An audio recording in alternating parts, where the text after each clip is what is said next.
கர்நாடக மாநிலம் முருதேஸ்வரர் திருக்கோயில். கர்நாடக மாநிலம் உத்தரகன்னடா மாவட்டத்தில் உள்ள பாட்கால் அருகே முருதேஸ்வர் கடற்கரையில் அமைந்துள்ள 500 ஆண்டு பழமையான முருதேஸ்வரர் திருக்கோயில்.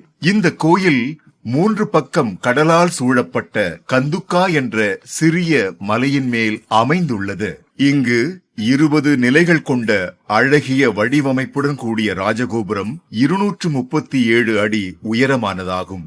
இது இந்தியாவிலேயே 2வது உயரமான ராஜகோபுரம் என கூறப்படுகின்றது. இக்கோயிலுக்கு பின்பகுதியில் உலகிலேயே 2வது மிகப்பெரிய சிவன் சிலை 122 அடி உயரத்துடன் மிக பிரம்மாண்டமாய் காட்சியளிக்கின்றது. இந்த முருதீஸ்வரர் கோயிலானது சற்று தாழ்வான இடத்தில் இருந்தாலும் அந்த சுற்று வட்டாரத்தில் எங்கிருந்து பார்த்தாலும் சிவனை தரிசிக்கும் வண்ணம் இக்கோயில் வடிவமைக்கப்பட்டுள்ளது.